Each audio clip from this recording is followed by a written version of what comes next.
fomba hijerena Antananarivo zany zao tsy de hoe commune urbaine Antananarivo fotsiny fa tsy maintsy raisina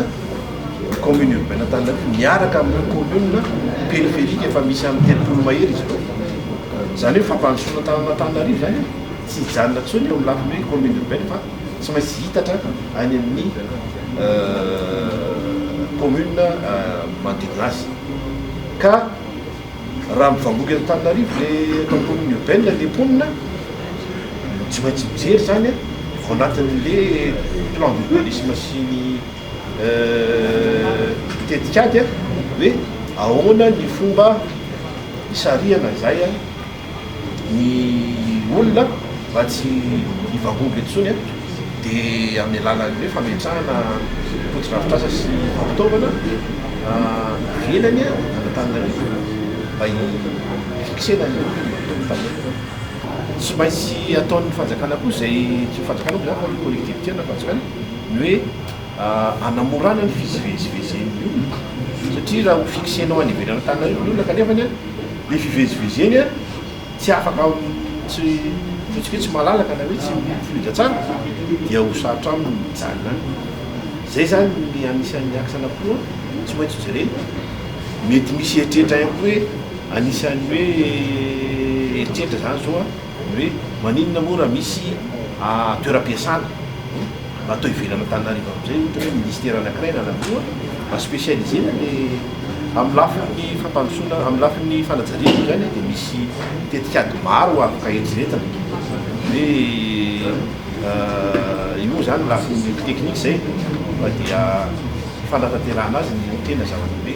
ny famaritana ny trano zarizary sy ny trano tomboka aloha toerana tsy zarizary ny trano tomboka aloha dia amin'ny firenena samy hafa dia samy manana azy tena hoe trano tomboka dia hoe le trano baoritra sy le reny zany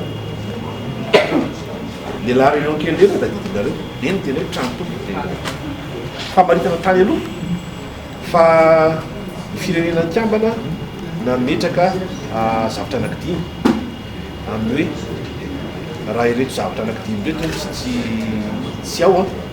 dia anisan'ny trano tomboka sy toeram-pinena tsy zarizary izy anankidimy le izy ny voalohany io zany ny trano finanana ny faharoa resaka rano fahatelo resaka fahasalamana faefatra resaka tany sécurisation ny fananatany le olona le service de base dia zay zavatra zay zany raha ho misy ohatra hoe tsy ampy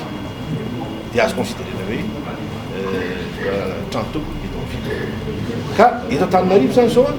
raha tena hoe le bidonville fitsenisa tsy de hoe azo zany hoe maro misy fa nefa kosa raha mahatsikaritra tsika eny amin'ny quartier populaire reny misy manao WC eny amin'ny lakan-drano zany hoe tena tsy feno zany le zavatra anankidimy teo ny atahorana zany ho an'ny Antananarivo ohatra dia hoe sao dia tena akamaroana Antananarivo lasa bidonville raha tsy mitandrina anisan'ny laram-pahamehana zany anatana Antananarivo koa izany fanaovana fanasarana le zavatra misy zavatra tena mandreraka be mihitsy eny amin'ny fiainana andavanandro mpona quartier populaire reny nareo milaza miara-mahita raha miteny an'izany hoe ny canal public atao fanariana maloto fanariana fako ny insécurité tsy lazaina resaka fananantany moa zany dia mazava ho azy fa sarotra be